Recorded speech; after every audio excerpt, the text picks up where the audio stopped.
Hello friends, आज मैं आप लोगों को बीएड सेकंड सेमेस्टर का स्कूल मैनेजमेंट का जो आप लोगों की फोर्थ यूनिट है उसके बारे में बता रहे हूँ। उसमें अभी जो कंटिन्यूएशन हमारा था उसमें रक्तचाप, आपका ब्लड प्रेशर अब पॉइंट आउट है। ये जो आपका गैर संक्रामक रोग थे उसमें है सेकंड नंबर रक्तचाप, जिसको आप ब्लड प्रेशर के नाम से जानते हैं। अब ब्लड प्रेशर कैसे होता है, क्या क्या चीज़ें हैं, लक्षण क्या क्या चीज़ें हैं, कैसे इसको दूर कर सकते हैं, इन सब चीज़ों के बारे में आज हम इसके पढ़ेंगे। देखिए, रक्त नलिका की भित्ति, रक्त नलिका की भित्ति जो ब्लड वेसल्स होते हैं, ब्लड वेसल्स रक्त नलिका होती है की भित्ति पर रक्त परिसंचरण के समय पड़ने वाले रक्त के दबाव को रक्तचाप कहते हैं। मीन्स जब देखो जो ब्लड होता है जब वो सर्कुलेट होता है, पंप होता है, तो उस पर एक प्रेशर पड़ता है। लेकिन देखो, एक नॉर्मल प्रेशर होता है और एक हाई या लो होता है। जब उसमें मतलब एक नॉर्मल वे में प्रेशर ना पड़ के जब हाई या लो होता है तो उसमें ब्लड प्रेशर मतलब व्यक्ति को ब्लड प्रेशर की समस्या होने लगती है। तो देखिए आगे देखते हैं। धमनिया वह नलिका है, धमनिया जिसको आप आर्टरीज कहते हैं, जो पंप करने वाले हृदय से रक्त को शरीर के सभी ऊतकों, टिश्यूज तथा इंद्रियों तक ले जाती है। हृदय रक्त को धमनियों में पंप करके धमनियों में रक्त प्रवाह को विनियमित करता है और इस पर लगने वाले दबाव को ही, जो प्रेशर पड़ता है उसे ही क्या कहते हैं, ब्लड प्रेशर कहते हैं। देखो इसमें क्या है, इसमें दो तरह के होते हैं। ये जो सिस्टोलिक और डायस्टोलिक है ये हाई ब्लड प्रेशर में यूज़ किए जाते हैं। हाई ब्लड प्रेशर में ये दो तरह के ब्लड प्रेशर्स होते हैं। अब देखिए जैसे कि ये जो है ये 120/80 mmHg, ये जो है ये आपका नॉर्मल ब्लड प्रेशर है। इतना होता है तो इसका मतलब है कि व्यक्ति एकदम नॉर्मल है, स्वस्थ है। अब सिस्टोलिक अर्थात ऊपर का नंबर धमनियों में दाब को दर्शाता है। इससे हृदय की मांसपेशियां संकुचित होकर धमनियों में रक्त को पंप करती हैं। डायलोस्टिक रक्तचाप अर्थात नीचे वाला नंबर है ना, ये जैसे सिस्टोलिक जो है ये 120 जैसे है तो ये सिस्टोलिक है, और डायस्टोलिक मीन्स ये 80 वाला जो मार्क्स है ना। तो संकुचन से हृदय के संकुचन के बाद हृदय की मांसपेशियां शिथिल हो जाती हैं। रक्तचाप सदैव उस समय अधिक होता है जब हृदय पंप कर रहा होता है। जब मतलब जो प्रोसेस है वो जब चल रहा होता है उस समय क्या होता है, प्रेशर अधिक होता है।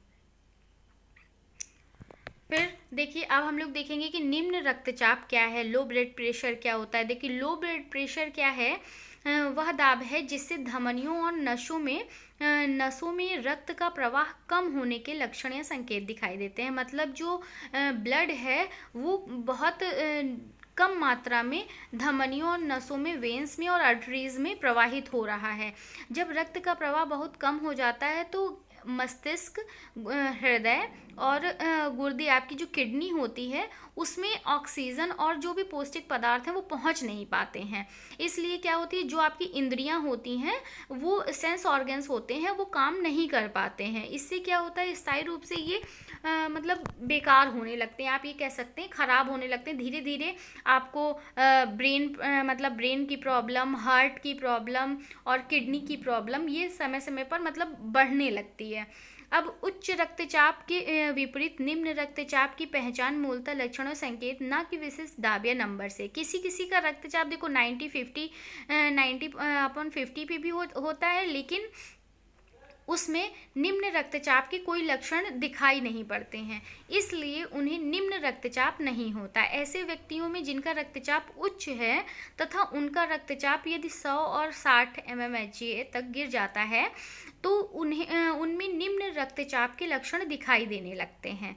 मीन्स देखो अगर जो है 120 से डाउन साइड रहता है तो क्या है, लो ब्लड प्रेशर है, और अप साइड रहता है तो हाई ब्लड प्रेशर है। इसमें क्या है, देखो जिसको लो ब्लड प्रेशर होगा वो अगर खड़ा होगा तो उसको चक्कर आने लगेगा, उसे देखो नमक की ज़्यादा आवश्यकता लगेगी। अगर उसके खाने में नमक नॉर्मल भी है तो उसे लगेगा कि है ही नहीं नमक, तो उसे नमक की ज़्यादा आवश्यकता होती है। चक्कर आने लगते हैं, खड़े होने पर बेहोशी आने लगती है, और उसे क्या कहते हैं, ऑर्थोस्टैटिक उच्च रक्तचाप कहते हैं इसे। अब देखिए अगर किसी भी व्यक्ति को अगर हो जाता है लो ब्लड प्रेशर, तो क्या होता है, उसकी जो गुर्दे हैं यानी किडनी है, जो आपका हार्ट है फेफड़े हैं, लंग्स है, मस्तिष्क तेजी से खराब होने लगता है। क्यों खराब होने लगता है? क्योंकि जो ब्लड है वो पंप करता है, लेकिन उसकी कुछ चीज़ें बॉन्ड हो जाती हैं, जिसकी वजह से जो ब्लड है वो मतलब जो आर्टरीज हैं और जो वेन्स हैं आपकी, उसमें सही मात्रा में पहुंच नहीं पाता। इसलिए क्या होता है कि लोगों के मतलब उनके यूरिया जैसे वो आप कह सकते हैं कि वो यूरिया या फिर जो उनके अंदर मतलब वेस्टेज होता है वो बाहर नहीं निकल पाता है। तो क्या होता है, जब आप खराब चीज़ें जो हैं आपके अंदर, वो अगर वेस्टेज आपका बाहर नहीं निकल पा रहा है तो क्या होगा, शरीर में पड़े पड़े सड़ जाएगा, और जब सड़ेगा तो चीज़ें क्या करेंगी, वो खराब करेंगी, आपके बॉडी को इफेक्ट डालेंगी, तो आपकी बॉडी क्या होगी, उस चीज़ को वर्क नहीं करेगी। ठीक है, नेक्स्ट देखते हैं उच्च रक्तचाप क्या है। High blood pressure. High blood pressure देखिए 130 टू 80 130 अपॉन 80 से ऊपर का रक्तचाप उच्च रक्तचाप कहलाता है। इसका अर्थ कि धमनियों जो आर्टरीज हैं उसमें तनाव है। उच्च रक्तचाप का अर्थ यह नहीं कि अत्यधिक भावनात्मक तनाव हो। भावनात्मक तनाव व दाब अस्थायी तौर पर रक्त को के दाब को बढ़ाता है, प्रेशर को बढ़ाता है। रक्तचाप 20/80 से कम होना चाहिए और 120/80 mmHg 139 टू 89 के बीच का रक्त का दबाव पूर्व उच्च रक्तचाप प्री हाइपरटेंशन कहलाता है। ठीक, अब देखिए, अगर किसी भी व्यक्ति को उच्च रक्तचाप है तो उसका क्या है, हृदय रोग यानी कि हार्ट प्रॉब्लम्स और लंग्स प्रॉब्लम्स और उसकी किडनी की प्रॉब्लम, आर्टरीज उसकी बहुत ज़्यादा हार्ड हो जाती हैं, आंखें ख़राब होने लगती हैं, उसके ब्रेन में प्रॉब्लम आ जाती है। तो आप ये कह सकते हैं कि देखो, जब क्या होता है, किसी व्यक्ति को जब हार्ट अटैक भी आ सकता है, इसमें जब हाई ब्लड प्रेशर होता है तो उसमें हार्ट अटैक भी आ सकता है, लंग्स भी ख़राब हो सकते हैं, आपका किडनीज भी ख़राब हो सकती हैं, है ना। तो ये सारी चीज़ें इसमें होती हैं। अब देखिए, सिस्टोलिक रक्तचाप में 90 mm और 120 mm के बीच रहता है। डायस्टोलिक में 60 से 80 के बीच होता है। अब इसमें देखिए क्या है कि ये क्यों होता है, जो आजकल हमारे जो खाने पीने का तरीका है और जो हमारी रहन सहन है, जीवन शैली है, टाइम पे उठना नहीं, टाइम पे खाना नहीं, कोई भी काम है तो पहले उसे देखना फिर बाद में खाना पीना, तो ये सारी चीज़ें जो हैं ये क्या करती हैं, ये व्यक्ति को मतलब ब्लड प्रेशर हो या किसी भी बीमारी से घेर लेते हैं।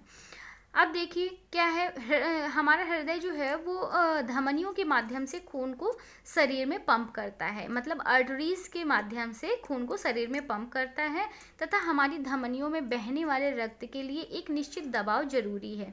जब यह दबाव अधिक बढ़ जाता है तब धमनियों पर दबाव पड़ता है और इस स्थिति में उच्च रक्तचाप कहा जाता है।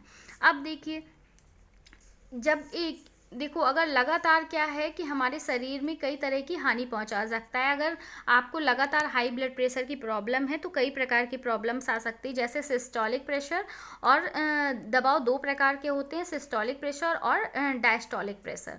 जब आपका सिस्टोलिक ब्लड प्रेशर 140 mmHg या फिर इससे ऊपर और डायस्टोलिक ब्लड प्रेशर 90 mmHg या इससे ऊपर एक हफ्ते से ज़्यादा रहता है, तब इस स्थिति को रक्तचाप कहते हैं। मतलब अगर ऐसा बना रहा एक हफ्ते तक तो इसका मतलब है कि आपको हाई ब्लड प्रेशर की प्रॉब्लम है।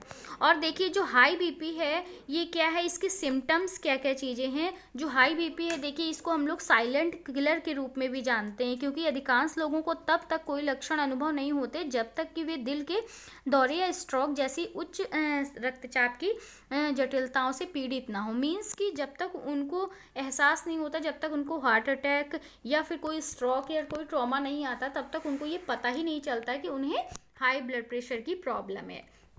अब देखिए, इसके लक्षण क्या क्या हैं। सीने में दर्द होना सबसे आम लक्षण है। रक्तचाप बढ़ते ही सिर घूमने लगता है, चक्कर आने लगता है, शरीर में कमजोरी महसूस होती है, काम करने की इच्छा कम हो जाती है, नाक से खून बहना, दिल की धड़कन का अनियमित होना। देखिए, साधारणतः उच्च रक्तचाप के लक्षण नज़र नहीं आते हैं, मतलब पता नहीं चलता किसी भी व्यक्ति को कि क्या है हमें, लेकिन लास्ट टाइम तक आते आते उसे पता चलता है जब वो उसको कंट्रोल नहीं कर सकता है। इसमें क्या होता है, हार्ट अटैक भी आ सकता है, स्ट्रोक भी आ सकता है, इवन आपको ब्लाइंडनेस भी हो सकती है। ऐसी गंभीर समस्याएं आ सकती हैं आपको, और इसके कारण मृत्यु भी हो सकती है जब ये बहुत ज़्यादा बढ़ जाएंगी तो मे बी। अब देखिए, उच्च रक्तचाप के कारण क्या है। एक तो बढ़ती उम्र है, मतलब अगर आपके एज इफेक्ट है तो मतलब एज जैसे जैसे बढ़ती है तो कई बीमारियां आ जाती हैं, लेकिन अगर आप अपनी बॉडी को फिट रख रहे हैं तो फिर वो चीज़ें नहीं आती हैं। आनुवांशिकी, जेनेटिक्स भी होता है ये, अगर आपके पास परिवार में है किसी को तो वो जेनेटिक के अकॉर्डिंग वो ट्रांसफ़र होता रहता है पीढ़ी दर पीढ़ी, किसी ना किसी को वो हो जाता है, ऐसा कहा जाता है। मोटापा, ओबेसिटी जो है, ये भी जो जिनका वजन बहुत ज़्यादा होता है उनको भी इस तरह की, देखो जो मोटापा से ग्रसित हो गए उनको सारी बीमारियां आ जाएंगी। ऐसा नहीं होता कि उन्हें कोई बीमारी नहीं लग सकती, उन्हें कोई भी बीमारी, मतलब इवन कोई भी है बीमारी तो उनको सबसे पहले ग्रसित करेगी जो मोटापा से मतलब परेशान है। शारीरिक गतिविधियों की, यानी कि लैक ऑफ फिजिकल एक्टिविटीज़, यानी आप योगा करें, एक्सरसाइज करें, वॉकिंग करें, ये सारी चीज़ें। धूम्रपान, स्मोकिंग जो भी करता है उसको भी ये प्रॉब्लम आ सकती है। अगर लॉन्ग टाइम तक आप स्मोकिंग में मतलब बिजी हैं तो भी ये चीज़ें हो सकती हैं। अल्कोहल, जो लोग ड्रिंक करते हैं, ज़्यादा नमक खाना, अगर आप ज़्यादा नमक खाते हैं तो भी आपको हाई ब्लड प्रेशर हो सकता है। वसा युक्त आहार, मतलब हाई फैट डाइट अगर आप ले रहे हैं तो भी आपको हाई ब्लड प्रेशर हो सकता है। मानसिक तनाव, स्ट्रेस, देखो स्ट्रेस से तो कोई भी बीमारी हो सकती है, इसलिए स्ट्रेस नहीं लेना चाहिए, है ना। मानसिक तनाव और मधुमेह, डायबिटीज़, अगर व्यक्ति को डायबिटीज़ है तो बीपी की प्रॉब्लम हो सकती है ना, मतलब मोस्टली हो ही जाती है। गर्भावस्था में भी देखो, गर्भवती महिलाओं को उसी उम्र की आम महिलाओं की तुलना में उच्च रक्तचाप विकसित होने का जोखिम अधिक होता है। गर्भावस्था के दौरान यह सबसे सामान्य चिकित्सीय समस्या है, मतलब नॉर्मल है कि जो लोग प्रेगनेंसी के दौरान, बहुत सारी महिलाओं को ये हाई बीपी की प्रॉब्लम हो जाती है। अब इसके बचाव क्या क्या है देखते हैं कि हाई बीपी से हम कैसे बच सकते हैं। इसके लिए क्या करें, आहार अच्छा लें, मतलब diet for high blood pressure. कैसे, आहार किसी भी बीमारी के उपचार में महत्वपूर्ण भूमिका अदा करते हैं। इसमें क्या है, खाना सही समय पर खाएं और रात को देर से भोजन करने से बचें, मतलब टाइम से कर लें, 8 बजे तक, 10 बजे तक तो एटलीस्ट कर ही लें। उच्च रक्तचाप के लिए योग और व्यायाम फिट रहने के लिए करना चाहिए। उच्च रक्तचाप कम करने का उपाय है तनाव से दूरी, मतलब आप स्ट्रेस से दूर रहें, स्ट्रेस ना लें। ठीक है, आपको समझ में आ गया। Okay, thank you. अगर आपको वीडियो पसंद आई हो तो लाइक, शेयर, सब्सक्राइब करें। Thank you.